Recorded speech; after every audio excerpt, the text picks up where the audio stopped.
شروع اللہ کے پاک اور بابرکت نام سے جو بڑا مہربان نہایت رحم کرنے والا ہے۔ سیب پر لونگ لگا کر نہار منہ کھانے سے آنکھوں کے حلقے غائب ہو جاتے ہیں۔ ڈپریشن کا مسئلہ ہو تو ناک کی نتنوں پر تیل لگایا کرو۔ کان کے پیچھے تیل لگانے سے سستی دور ہوتی ہے۔ شرم گاہ پر تیل لگانے سے بڑھاپا دیر سے آتا ہے۔ سبزی کے سالن میں لیمو نچوڑ کر کھانے سے بال کالے اور لمبے ہوتے ہیں۔ اگر بواسیر کے مسے ختم کرنے ہوئے تو ان پر مہندی بھگو کر لگایا کرو۔ سیب کو سونگھ کر کھانے سے جسمانی بیماریاں دور ہو جاتی ہیں۔ جو شخص زمین پر پڑا ہوا روٹی کا ٹکڑا اٹھا کر کھا لے اس پر دوزخ کی آگ حرام ہو جاتی ہے۔ دھنیا کے پتے چباتے رہو، چہرے کے دانے غائب ہو جائیں گے۔ اگر گنج پن کا مسئلہ ہو تو پکا ہوا کیلا گنج پن لگانے سے بال اگنا شروع ہو جاتے ہیں۔ پیاز مصری کے ساتھ کھانے سے بند پیشاب کھل کر آتا ہے۔ انار کے پھول چبانے سے نکسیر آنا رک جاتی ہے۔ پیٹ میں کیڑے ہوں تو سوتے وقت سیب کھاؤ، کیڑے ہلاک ہو کر پخانے کے راستے سے نکل جائیں گے۔ دیسی گھی گرم کر کے دودھ میں ڈال کر پینے سے قبض کھل جاتی ہے۔ حمل نہ ٹک رہا ہو تو جامن کی گٹھلی کھاؤ، حمل گرے گا نہیں۔ جس گھر میں زنا ہوتا ہو اس گھر میں زندگی بھر رزق کی تنگی رہتی ہے۔ جو میاں بیوی 7 دنوں تک ہم بستری نہیں کرتے ان کی نظر جلدی کمزور ہونا شروع ہو جاتی ہے۔ جن کو چھپکلیوں سے ڈر لگتا ہو کمرے میں انڈے کے چھلکے رکھ لو۔ جن کو سانس کا مسئلہ ہو نیم کے درخت کے نیچے سویا کرو۔ ناشپاتی کے بیج چبانے سے دانت صاف ہوتے ہیں۔ گھر میں نیم کے پتوں کی دھونی دینے سے زہریلے کیڑے گھر میں نہیں آتے۔ جن کو کینسر کا مسئلہ ہو وہ مونگ پھلی کھایا کرے۔ کچے بادام بھون کر کھانے سے خشک کھانسی دور ہوتی ہے۔ منہ میں چھالے ہوں تو آملے کا رس پیو۔ مغرب کے وقت سونا گھر میں تنگی لاتا ہے۔ ننگے سر روٹی کھانا بڑھاپا جلدی لاتا ہے۔ بغلوں سے پسینے کی بدبو آئے تو لیمو رگڑ لو۔ چکندر ابال کر کھانے سے چہرے کے حلقے غائب ہو جاتے ہیں۔ اگر بال کمزور اور باریک ہیں تو پیاز کے رس میں لیمو کا پانی ملا کر روزانہ اپنے بالوں پر لگایا کرو۔ جو لوگ بات کرتے وقت سر میں خارش کرتے ہیں ان کا دماغ تیز ہوتا ہے۔ رات کے وقت انگوٹھے پر خارش ہوتی ہو تو آپ کا قد بڑھ رہا ہے۔ شوگر کے مریضوں کے مونچھوں کے بال جلدی سفید ہونا شروع ہو جاتے ہیں۔ جن کا وزن زیادہ ہو گندم کا پھیکا دلیا بنا کر کھائے، چند ہفتوں میں وزن کم ہو جائے گا۔ جن کو بھوک زیادہ لگتی ہو سحری کے وقت نہ کھایا کریں۔ اگر چہرے پر چکنائی سی رہتی ہو تو نمکین پانی سے چہرے کو دھویا کریں۔ ایکنی کا مسئلہ ہو تو نمک ملا کر پانی پیتے رہو، ایکنی ختم ہو جائے گی۔ پانی میں نمک ملا کر غسل کرنے سے بواسیر دور ہوتی ہے۔ پانی میں نمک ملا کر نہانے سے رنگ گورا ہوتا ہے۔ زعفران کے 9 حیرت انگیز فوائد۔ زعفران کھانے سے ہڈیاں مضبوط ہوتی ہیں۔ زعفران چوستے رہو، کبھی بال گرنے کا مسئلہ نہ ہوگا۔ لونگ کو دہی میں ملا کر نہار منہ کھانے سے وزن کم ہونا شروع ہوتا ہے۔ لونگ کا پانی رات کو سوتے وقت پینے سے گھٹنوں کا درد دور ہوتا ہے۔ مسوڑوں میں درد ہو تو لونگ کا دانہ منہ میں رکھ لو، درد فوراً غائب ہو جائے گا۔ لونگ کو پیس کر نیم گرم پانی کے ساتھ پینے سے چھاتی کا درد دور ہوتا ہے۔ لونگ کو پودینے کی چٹنی میں ملا کر کھاؤ، زندگی بھر بڑھاپا نہیں آئے گا۔ زعفران آدمی کو دیر تک جوان رکھتا ہے۔ زعفران سے دانت میں کیڑا نہیں لگتا۔ زعفران سے کمر کا درد دور ہوتا ہے۔ زعفران سے کبھی خون گاڑھا نہیں ہوتا۔ زعفران سے دماغی کمزوری دور ہوتی ہے۔ زعفران سے جلد تر و تازہ رہتی ہے۔ جن کا رنگ کالا ہو زعفران استعمال کرے۔ ڈاکٹر کے پاس جب بھی چیک اپ کروانے کے لیے جاتی وہ مجھے دیکھ کر نفرت سے منہ پھیرتا اور کہتا کہ یہاں پر مت آیا کرو، اور نرس کو کہتا کہ اس کو دوائی دے کر جلدی روانہ کرو۔ میں حیران ہوتی تھی کہ اس کی میرے ساتھ آخر کیا دشمنی ہے۔ ایک دن نرس سے پوچھا تو کہنے لگی، اس سوال کا جواب تو تمہیں تمہاری ماں ہی دے پائے گی۔ اماں تو فوت ہو چکی تھی، اس لیے جب میں نے اس راز کو معلوم کرنے کے لیے اماں کی ڈائری کھولی تو ایک تصویر نیچے گری، جسے دیکھ کر میرے ہوش اڑ گئے، کیونکہ وہ ڈاکٹر تو جانے اماں نے مجھے اس محلے میں شفٹ ہونے کا کیوں کہا تھا۔ میں تو یہاں پر کسی کو جانتی بھی نہ تھی، اور نہ ہی ہمارا کوئی رشتہ دار اس علاقے میں رہتا تھا، مگر اس کے باوجود اماں نے اپنی آخری نصیحت میں مجھے یہی کہا تھا کہ میں اسی علاقے میں چلی جاؤں، اور اپنی ماں کی آخری وصیت پر عمل کرنے کے علاوہ میرے پاس کوئی چارہ بھی نہیں تھا۔ اس لیے میں اماں کے جانے کے بعد کرائے کے اس مکان کو چھوڑ کر یہاں پر آ گئی۔ میرے ساتھ آئے ہوئے مزدور ٹرک سے سامان اتار کر گھر کے اندر شفٹ کرنے لگے۔ تبھی میں نے سوچا کہ کچھ ہلکے پھلکے کارٹن بھی اٹھا لیتی ہوں تاکہ کام بھی جلدی ختم ہو۔ میں نے پلاسٹک کے برتنوں والا کارٹن اٹھایا اور گھر کے اندر جانے لگی تھی، ایک دم کسی سے ٹکرا گئی اور کارٹن میرے ہاتھ سے چھوٹ کر نیچے گر پڑا۔ سامنے والا ایک ادھیڑ عمر ہینڈسم پرسنالٹی کا مالک تھا، مگر انتہا کا بے مروت، جس نے نہ تو مجھے سوری کہا اور نہ ہی میری گرائی ہوئی چیزیں اٹھانے میں میری مدد کی، بلکہ مجھے غصے سے گھورتا ہوا وہاں سے چلا گیا۔ جانے وہ کون تھا، مجھے بھی اس پر بہت غصہ آیا، لیکن پھر میں اپنے کاموں میں مشغول ہو کر اسے بھول کے یہاں پر آ کر احساس ہوا اماں کا فیصلہ اتنا بھی غلط نہیں تھا۔ یہ کافی اچھا ٹاؤن تھا، اور اچھی بات یہ تھی کہ مجھے اپنے کاموں کے لیے ٹاؤن سے باہر نہیں جانا پڑتا تھا۔ ہسپتال سے لے کر سکول اور کالجز تک ٹاؤن کے اندر بھی موجود تھے، یہاں تک کہ ہماری کالونی میں بھی کئی پرائیویٹ ڈاکٹرز کے کلینک بھی موجود تھے۔ زندگی کی ہر سہولت وہاں پر موجود تھی، اس وجہ سے میں مطمئن ہوئی اور میں نے آس پاس نوکری ڈھونڈنا بھی شروع کی۔ ابھی میں چونکہ یہاں پر نئی آئی تھی تو ابھی میں آس پاس کے لوگوں کو اتنا زیادہ نہیں جانتی تھی، اس لیے میری کوشش یہی ہوتی کہ میں زیادہ وقت گھر کے اندر ہی گزاروں۔ ایک دن پھر سے میں نوکری کی تلاش میں گھر سے باہر نکلی تھی کہ اسی کھڑوس آدمی سے پھر میرا ٹکراؤ ہو گیا، جسے آتے ہی یہاں پہلی بار میری ٹکر ہوئی تھی۔ ہوا کچھ یوں کہ جس ہسپتال میں ایڈمنسٹریشن کے لیے میں سی وی دینے گئی تھی، وہ بھی وہیں پر ہی تھا۔ آج بھی اتفاق سے ہماری ٹکر ہوئی اور میرے سارے کاغذات بکھر کر نیچے گر گئے، اور اس دن کی طرح اس نے غصے سے مجھے گھورا اور وہاں سے چلا گیا۔ جانے یہ آدمی کیوں میرے راستے میں بار بار آ جاتا اور مجھے اس قدر غصے کیوں دکھاتا تھا، جیسے میں نے اس کا کچھ بگاڑا ہو۔ کچھ ہی دنوں کے بعد کی بات تھی کہ مجھے بہت تیز بخار ہوا تو سوچا کالونی میں ہی ڈاکٹر کے پاس چلی جاتی ہوں۔ جب میں وہاں پر پہنچی تو ڈاکٹر کی کرسی پر اسی آدمی کو بیٹھے دیکھ کر میں ہکا بکا رہ گئی۔ دوسری طرف اس نے مجھے دیکھ کر نفرت سے منہ پھیر لیا۔ مجھے اس کا یہ انداز کوئی سمجھ میں نہیں آیا کہ 2 بار ٹکرانے کی وجہ سے ایسی بھی کیا نفرت کہ یہ مجھے دیکھنا بھی نہیں چاہ رہا۔ نرس کو کہنے لگا کہ اسے دوائی دے کر روانہ کرو اور کہہ دو کہ آج کے بعد یہاں پر مت آئے۔ مجھے تو کچھ سمجھ میں نہیں آیا کہ اس نے ایسا کیوں کہا۔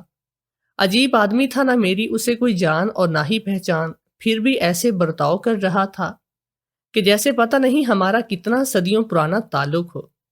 اگر تو کوئی جوان اور میری عمر کا لڑکا ہوتا تو میں بھی سمجھتی کہ شاید معاملہ کوئی اور ہے، لیکن وہ تو میرے باپ کی عمر کے برابر تھا، اور میری تو اس سے کوئی بات آج تک نہیں ہوئی، پھر اتنی نفرت میری سمجھ سے بالاتر تھی۔ بڑا ہی کوئی عجیب آدمی تھا۔ اس وقت میں بخار سے بری طرح سے تپ رہی تھی، اور اس کے رویے نے مجھے مزید آگ لگا دی۔ میں نے اونچی آواز سے کہا، آخر آپ کو مجھ سے مسئلہ کیا ہے؟ پہلے بھی آپ 2 بار مجھ سے ٹکرائے ہیں اور اسی طرح غصے سے گھورتے ہوئے چلے گئے کہ جیسے میں نے آپ کا برسوں پرانا قرضہ واپس کرنا ہو، اور آج بھی آپ کا یہ رویہ ہرگز بھی ایک ڈاکٹر کو زیب نہیں دیتا۔ نرس میرے پاس آ کر مجھے شانت کرنے کی کوشش کرنے لگی اور مجھے کہنے لگی کہ یہ آج ذرا کچھ پریشان ہے، تم ان کی باتوں کا برا مت مانو۔ میں نے غصے سے کہا کہ پریشان تو ہیں تو پھر اس طرح کا سلوک سب کے ساتھ کریں، صرف مجھے اکیلی کے ساتھ ہی کیوں کرتے ہیں؟ آپ کو کہہ دیا کہ مجھے دوائی دیں، جبکہ باقی مریضوں کو تو خود دیکھ رہے ہیں۔ نرس نے مجھے انجیکشن لگایا اور دوائی دی، اور جب میں واپس آنے لگی تو میں نے اس ڈاکٹر کا فقرہ سنا۔ اس نرس سے کہہ رہا تھا کہ اسے کہہ دینا کہ آئندہ یہاں پر آنے کی ضرورت نہیں۔ میں نے دل میں سوچا کہ آج کے بعد میں یہاں پر آؤں گی ہی نہیں۔ مجھے کیا ضرورت ہے ایسے ڈاکٹر کے پاس آنے کی جو لوگوں میں بے بھید بھاؤ اور فرق رکھتا ہو۔ لیکن بہت ہی جلد مجھے وہاں پر دوبارہ جانا پڑ گیا۔ ہوا کچھ یوں کہ میرے سامنے والی پڑوسن کا بیٹا سیڑھیوں سے گر گیا تھا اور اسے بہت زیادہ چوٹ آئی تھی، اور اس وقت اس کے ساتھ کلینک تک جانے والا کوئی بھی نہیں تھا، اور نزدیک ترین کلینک اسی ڈاکٹر کا تھا۔ تو مجھے کہنے لگی تم میرے ساتھ آؤ۔ میں ہرگز بھی دوبارہ اس ڈاکٹر کے کلینک جانا نہیں چاہتی تھی۔ اس کا اس دن کا رویہ مجھے بھولا بھی نہیں تھا، لیکن یہ وقت ایسا نہیں تھا کہ میں اس تلخی کو یاد رکھتی۔ ابھی بچے کی طبیعت بہت زیادہ خراب ہو رہی تھی، تو میں اس کے ساتھ دوبارہ اس ڈاکٹر کے کلینک میں چلی گئی، جس کا مجھے ابھی تک نام بھی معلوم نہیں تھا۔ جیسے ہی ہم دونوں بچوں کو لے کر وہاں پر پہنچے تو ڈاکٹر جلدی سے آگے بڑھا، لیکن مجھے دیکھتے ہی اس کے چہرے کے زاویے کچھ بدل سے گئے اور اس کے چہرے کی شگفتی کی جگہ نفرت آ گئی۔ مجھے ڈر لگا کہ کہیں میری وجہ سے اس بچے کے علاج سے انکار ہی نہ کرے، لیکن شکر تھا کہ ایسا کچھ بھی نہ ہوا۔ جلدی سے وہ بچے کو اندر ایمرجنسی میں لے جا کر علاج کرنے لگے۔ تب مجھے وہ عورت کہنے لگی یہ ڈاکٹر رضا بہت اچھے آدمی ہے، یہ یہاں پر پچھلے 10 سال سے ہیں اور میں ہمیشہ انہی کے پاس آتی ہوں، بلکہ ہماری کالونی کے سبھی لوگ بیماری میں اسی ڈاکٹر کے پاس آتے ہیں۔ ان کے ہاتھ میں بڑی شفا ہے، ہر کسی کے ساتھ انتہائی نرمی اور شفقت سے بات کرتے ہیں، اور ان کا دل بھی بہت بڑا ہے۔ یہ باتیں سن کر میں یقین نہیں کر پائی کہ اسے ڈاکٹر کے بارے میں ہو رہی ہے جس کا رویہ میرے ساتھ بغیر کسی وجہ کے انتہائی بیزاری لیے ہوئے تھا۔ خیر، میں نے سوچ لیا کہ یہ دوسری اور آخری بار ہے کہ میں اس ڈاکٹر کے کلینک میں آئی ہوں۔ آج کے بعد اس کے کلینک کے پاس بھی نہیں گزروں گی۔ لیکن میری بری قسمت کے جس ہسپتال میں مجھے ایڈمنسٹریشن کی نوکری ملی تھی، وہاں پر بھی یہی ڈاکٹر صبح کے وقت راؤنڈ پر آتا تھا۔ جب بھی یہ مجھے دیکھتا تو نفرت سے منہ پھیر لیتا، اور میں بھی اس کو دیکھ کر عجیب سے منہ بنا کر بدلہ پورا کر لیتی تھی۔ میں نے جس سے بھی سنا تھا ابھی تک اس ڈاکٹر کی تعریف ہی سنی تھی۔ سبھی کے مطابق وہ ایک انتہائی قابل اور خوش اخلاق انسان تھا، جس نے آج تک کبھی کسی کے ساتھ برے لہجے میں بات بھی نہ کی، اور میری حیرانی نہیں جاتی تھی مجھ سے اسے آخر کیا مسئلہ تھا۔ مجھے نوکری کی عادت نہ تھی جب تک اماں تھی، تو مجھے کبھی اخراجات کی پرواہ نہ تھی، مگر اب ظاہر ہے کہ اپنے اخراجات تو نکالنے ہی تھے، اس لیے مجھے یہ نوکری کرنی پڑ رہی تھی۔ لیکن ایک ہفتے کی محنت کے بعد میں بہت بیمار ہو گئی۔ اس نئی روٹین نے اس قدر تھکا دیا کہ 2 دن تو مجھ سے بستر سے ہلا بھی نہ گیا، اور مجھے چھٹیاں کرنی پڑی۔ میری پڑوسن میرا حال احوال دریافت کرنے آئی تو میری طبیعت اتنی زیادہ خراب دیکھ کر اچانک سے گھبرا گئی۔ مجھے کہنے لگی ابھی اور اسی وقت میرے ساتھ ڈاکٹر رضا کے پاس چلو۔ میں ہرگز بھی نہیں جانا چاہتی تھی، مگر وہ مجھے زبردستی ساتھ لے گئی۔ اس وقت میں نیم بے ہوش سی تھی، مجھے بالکل بھی سمجھ میں نہیں آ رہا تھا کہ میرے آس پاس کیا ہو رہا ہے، لیکن میں نے اتنا ضرور نوٹس کیا کہ میری اتنی زیادہ خراب طبیعت دیکھ کر ڈاکٹر رضا بھی ایک لمحے کو گھبرا گئے اور جلدی سے میرا بخار چیک کر کے مجھے میڈیسن وغیرہ دی۔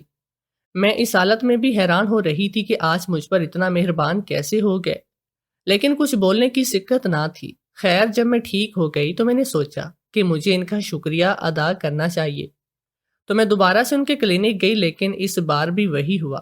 مجھے کہنے لگے کہ میں نے تمہیں کتنی بار کہا ہے کہ تم یہاں پر مت آیا کرو، تو تمہیں سمجھ کیوں نہیں آتی؟ تم جاؤ یہاں سے، اگر بیمار ہو تو نرس سے دوا لو اور جاؤ۔ اب تو میرے صبر کا پیمانہ لبریز ہو گیا، اور میں نے نرس سے جا کر پوچھا کہ آخر ان کو میرے ساتھ کیا مسئلہ ہے، یہ میرے ساتھ ایسا سلوک کیوں کرتے ہیں؟ نرس نے عجیب سی نظروں سے مجھے دیکھا اور کہنے لگی اس سوال کا جواب تو تمہیں تمہاری ماں ہی دے سکتی ہے، جاؤ اور اس سے جا کر پوچھو کہ ڈاکٹر رضا کون ہے۔ یہ سن کر میں چونک گئی کہ بھلا میری ماں کا اس بات سے کیا تعلق۔ میں نے اسے نہیں بتایا کہ میری ماں فوت ہو چکی ہے۔ میں چپ چاپ وہاں سے گھر چلی آئی۔ میرا ذہن مختلف سوچوں کی عام جگہ میں بن گیا تھا، اور میں الجھتے ہوئے اماں کا سامان دیکھنے لگی۔ آخر اس نرس نے ایسی بات کیوں کی؟ اس ڈاکٹر کی نفرت کا تعلق میری ماں سے کیوں تھا؟ اماں تو اب تھی نہیں، تو یہ راز بھی ان کے ساتھ ہی دفن ہو گیا تھا۔ میں نے جب سے ہوش سنبھالا تھا اپنی ماں کو اکیلا ہی دیکھا تھا۔ انہوں نے میری پرورش بہت ہی لاڈ اور پیار سے کی تھی، مجھے کبھی بھی باپ کی کمی محسوس نہ ہونے دی۔ ہم دونوں ماں بیٹی ایک دوسرے کی کل کائنات تھے۔ ہم کرائے کے گھر میں رہتے تھے اور میری ماں نوکری کرتی تھی، اور انہوں نے ہی میرے سارے تعلیمی اخراجات پورے کیے۔ جب میری تعلیم مکمل ہوگی تو میں نے سوچا کہ میں اب جاب کروں گی اور اپنی ماں کو سکھ دوں گی، لیکن شاید یہ قسمت میں نہیں تھا، کیونکہ اماں کو تو کینسر ڈائگنوز ہو گیا تھا ہمیشہ اپنی صحت سے لاپرواہی برتنے والی۔ میری ماں اس بیماری کے آخری مرحلے پر تھی۔ میں نے کبھی سوچا بھی نہیں تھا کہ اپنی دوائیوں کے پیسے میری تعلیم پر لگانے والی میری عظیم ماں قطرہ قطرہ میری آنکھوں کے سامنے موت کی جانب جا رہی ہے، اور میں کچھ بھی نہیں کر سکتی تھی۔ اماں نے مجھے کبھی اپنے رشتہ داروں سے زیادہ گھلنے ملنے نہ دیا۔ جب کبھی میں نے اپنے ننیال اور دودیال میں جا کر رہنے کے بارے میں پوچھا تو اماں نے بس یہی جواب دیا کہ اس دنیا میں ہمارا ایک دوسرے کے علاوہ کوئی رشتہ دار نہیں، تم بس اب بھول جاؤ۔ اور میں اندازے لگاتی کہ شاید میری اماں اور ابا نے بھاگ کر شادی کی ہوگی، اپنی پسند سے تبھی سبھی رشتہ داری سے ناراض ہوں گے۔ لیکن پھر خیال آتا کہ میری ماں جس کردار کی خاتون ہے وہ کبھی بھی اس طرح کا قدم نہیں اٹھا سکتی تھی۔ گھر والوں کی مرضی کے بغیر بھاگ کر شادی کرے، پھر آخر کیا بات تھی؟ لیکن پھر آخر کیا بات تھی کہ جو وہ اپنوں سے یوں کٹ کر رہ چکی تھی اور اس طرح کی زندگی بسر کر رہی تھی۔ میں کئی بار متجسس ہو کر ماں سے پوچھتی لیکن مجھے کوئی جواب نہیں مل پاتا۔ بیماری کے آخری دنوں میں ایک دن اماں نے ایک کاغذ پر ایک ایڈریس لکھ کر کہنے لگی، میں چاہتی ہوں کہ تم میرے مرنے کے بعد اس ٹاؤن میں شفٹ ہو جانا، یہ علاقہ چھوڑ کر وہیں چلی جانا۔ اس پل میں نے سوچا تھا کہ شاید امی یا ابو کے کچھ رشتہ دار وہاں پر رہتے ہیں اور امی چاہتی ہوگی کہ میں ان کے جانے کے بعد اکیلی نہ رہوں، لیکن ایسا کچھ بھی نہیں تھا۔ مجھے یہاں پر اماں نے کیوں اور کس لیے بھیجا تھا میں نہیں جانتی تھی۔ میرے یہاں آنے سے ہفتہ پہلے ہی امی کا انتقال ہو گیا تھا، اگرچہ میرے پرانے محلے کے لوگ بہت اچھے تھے اور میری ساری زندگی وہیں پر گزری تھی، اور میرا دل نہیں چاہتا تھا کہ میں وہاں سے کہیں اور جاؤں، لیکن امی کی آخری خواہش کا احترام بھی تو ضروری تھا۔ مجھے یہاں پر آنا پڑا۔ میں امی کے سامان کو دیکھنے لگی کہ شاید ان میں سے مجھے کوئی ایسی چیز مل جائے کہ مجھے امی کے ماضی کے بارے میں معلوم ہو سکے۔ یوں ہی دیکھتے دیکھتے اچانک ہی ایک ڈائری میرے ہاتھوں سے پھسل کر نیچے گری، جس میں سے کچھ تصویریں بھی باہر گر گئی تھی۔ ان تصویروں کو میں نے پہلی بار دیکھا تھا۔ وہ میری اماں کی جوانی کی تصویریں تھیں، لیکن اس بار ایک ایسی تصویر تھی جو آج سے پہلے میں نے کبھی دیکھی بھی نہ تھی۔ وہ اماں کی ہی تھی، لیکن کوئی اور بھی اس تصویر میں اماں کے ساتھ تھا۔ کوئی مرد کھڑا تھا، ان دونوں کے گلے میں ہار تھے۔ میں اچانک سے خوش ہوئی کہ شاید یہ امی کی شادی کی تصویر ہے، لیکن جب میں نے دھیان سے اس مرد کی تصویر پر غور کیا تو ایک دم سے میرے ہاتھ سے وہ تصویر نیچے گری اور میرے ہوش اڑ گئے۔ ڈاکٹر رضا کی جوانی میری آنکھوں کے سامنے گھومنے لگی۔ وہ ڈاکٹر رضا کی ہی تصویر تھی۔ اس تصویر کا کیا مطلب تھا میں کچھ سمجھ نہیں پائی۔ تصویر تو ایسے لگ رہا تھا جیسے نکاح کے وقت کی ہو۔ کیا میری امی کا اس ڈاکٹر سے نکاح ہو چکا تھا؟ اور کیا وہی میرا باپ تھا؟ لیکن ایسا کیسے ہو سکتا ہے؟ امی نے تو مجھے بتایا تھا کہ میرے پیدا ہونے سے ایک مہینہ پہلے میرے باپ کی وفات ہو گئی تھی۔ پھر یہ شخص میرا باپ کیسے ہو سکتا ہے؟ دوسری طرف یہ بھی ذہن آ رہا تھا کہ شاید اماں نے مجھے ڈاکٹر رضا کی وجہ سے یہاں پر شفٹ ہونے کے لیے کہا تھا، لیکن آخر کیوں اور کس لیے؟ میں نے امی کا سارا سامان کنگال ڈالا، لیکن اس تصویر کے علاوہ مجھے کچھ بھی مشکوک چیز نہ ملی۔ مجھے تو کچھ بھی سمجھ میں نہیں آ رہا تھا، تو میں نے یہی سوچا اب اماں تو ہے نہیں جو مجھے بتائے، تو اس راز کا خلاصہ اب بھی ڈاکٹر رضا ہی کریں گے۔ وہی مجھے سچ بتائیں گے کہ آخر یہ سب کیا ہے، آخر ان کا مجھ سے میری ماں سے کیا تعلق ہے۔ ان سب سوالات نے میرے ذہن کو الجھا دیا تھا اور مجھے ساری رات ہی سوچ کر نیند نہیں آئی۔ صبح ہی ہوتے میں ڈیوٹی پر گئی۔ کچھ دیر میں ڈاکٹر رضا بھی راؤنڈ پر گئے۔ میں نے ان کے پاس جا کر کہا کہ مجھے آپ سے بات کرنی ہے، تو بے رخی سے منہ پھیر کر کہنے لگے، لیکن مجھے تم سے کوئی بات نہیں کرنی، مجھے اپنی شکل مت دکھایا کرو، تم جاؤ یہاں سے۔ اب تو مجھے بھی غصہ آ گیا اور میں نے اماں کی تصویر سامنے کرتے ہوئے کہا، ٹھیک ہے مجھ سے میرے بارے میں کوئی بات نہ کرے، لیکن میری مری ہوئی ماں کے بارے میں تو آپ بات کر سکتے ہیں نا۔ اچانک میں نے ڈاکٹر رضا کے قدم تھمتے ہوئے دیکھے۔ ان کے چہرے کی رنگت بھی اڑی ہوئی دیکھی، ایسے کہ جیسے انہیں میری بات سن کر یقین بھی نہ آیا۔ وہ ایک جھٹکے سے میرے پاس آئے اور کہنے لگے، کیا کہا تم نے؟ مری ہوئی ماں؟ یہ کیا بکواس منہ سے نکال رہی ہو؟ ثانیہ کیسے مر سکتی ہے؟ ابھی 2 مہینے پہلے ہی تو اس کا خط آیا تھا کہ وہ اپنی بیٹی کو یہاں پر بھیج رہی ہے۔ میں نے چونک کر انہیں دیکھا کہ شاید انہیں میری ماں کی ڈیتھ کے بارے میں نہیں معلوم۔ میں نے آہستہ سے بتایا کہ میرے یہاں آنے سے ایک ہفتہ پہلے امی کا انتقال ہو گیا تھا، تو ڈاکٹر رضا ایک دم سے ڈھہ سے گئے تھے۔ میں نے ان کے ہاتھوں میں واضح طور پر کپ کپی سی دیکھی تھی۔ مجھے حیرانی ہوئی کہ نہیں، میری ماں کی موت کا اتنا افسوس کیوں ہو رہا ہے؟ اس وقت ان کی حالت اتنی بری ہو رہی تھی کہ میں نے ان سے مزید کوئی سوال نہیں کیا اور ان کو پانی کا گلاس لا کر دیا۔ ایک دم سے وہ اٹھ کر وہاں سے چلے گئے۔ شام کو میں کلینک گئی تو نرس کہنے لگی کہ آج تو وہ آئی ہی نہیں، اور ایسا پچھلے 10 برسوں میں کبھی بھی نہ ہوا کہ ڈاکٹر رضا نے چھٹی کی ہو۔ پھر وہ چونک کر مجھے دیکھنے لگی اور کہنے لگی کہ کہیں تم نے ہی تو کوئی بات نہیں کی۔ میں نے کہا میں نے تو کوئی بات نہیں کی، صرف یہی بتایا کہ میری امی فوت ہو چکی ہے۔ میری بات سن کر نرس بھی شاکڈ رہ گئی، کہنے لگی ثانیہ مر گئی؟ کب اور کیسے؟ میں نے جھنجھلاتے ہوئے کہا کہ آپ اور وہ ڈاکٹر رضا میری ماں کو جانتے ہیں، لیکن کیسے اور کب سے؟ مجھے میرے سوالات کے جواب بتائیں۔ میں یہی سوالات ان سے پوچھنا چاہتی تھی، لیکن ان کی حالت جانے کیوں بہت خراب ہو گئی۔ نرس افسوس سے کہنے لگی کہ ثانیہ کی موت کی خبر سن کر ان کا یہی حال ہو سکتا تھا۔ میں نے تجسس سے پوچھا لیکن ایسا کیا ہوا تھا کہ وہ میری اماں کو جانتے تھے؟ نرس ایک دم سے واپس اپنی ٹون میں آ کر کہنے لگی میں تم سے یہ سب باتیں کیوں کر رہی ہوں؟ میں نہ تمہیں جانتی ہوں اور نہ ہی تمہاری ماں کو۔ تم جاؤ یہاں سے۔ ڈاکٹر رضا کی مرضی کے خلاف ایک لفظ نہیں بتا سکتی۔ اس کا مطلب تھا ضرور تو ماضی کا کوئی ایسا راز تھا جسے یہ دونوں ہی واقف تھے اور میں لا علم تھی۔ میں نے اسے کہا کہ تمہیں مجھے یہ سب بتانا ہی ہوگا۔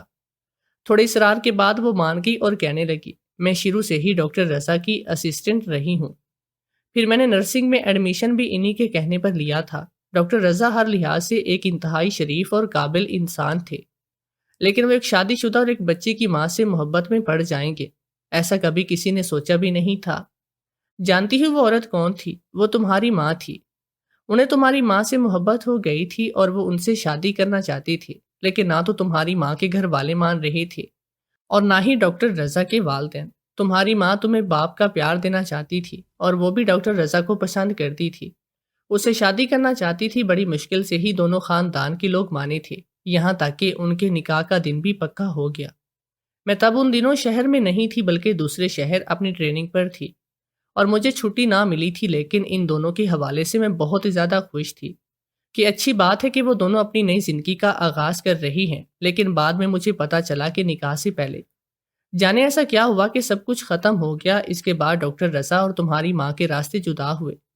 پھر میں نے ڈاکٹر رضا کو کبھی مسکراتے ہوئے نہیں دیکھا، یہاں تک کہ انہوں نے شادی سے بھی انکار کر دیا، لیکن پھر اپنے باپ کی آخری خواہش پوری کرنے کی خاطر انہیں شادی کرنا پڑی۔ لیکن بدقسمتی سے ان کی بیوی بھی 2 سال کے بعد انہیں ہمیشہ ہمیشہ کے لیے چھوڑ کر ابدی نیند سو چکی تھی۔ ڈاکٹر صاحب نے پھر اپنے بیٹے کی خاطر ساری زندگی دوبارہ شادی نہ کی۔ سب کچھ ٹھیک ٹھاک چل رہا تھا۔ ثانیہ یعنی کہ تمہاری ماں نے اتنے عرصے سے کوئی رابطہ بھی نہیں کیا تھا، اور میں بھی بھول چکی تھی کہ اس نام کی کوئی لڑکی ڈاکٹر رضا کی زندگی میں بھی آئی تھی۔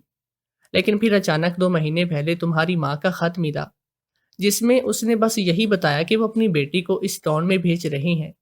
اس نے اس خط میں ڈاکٹر رضا سے درخواست کی کہ وہ اس کی بیٹی کا خیال رکھے۔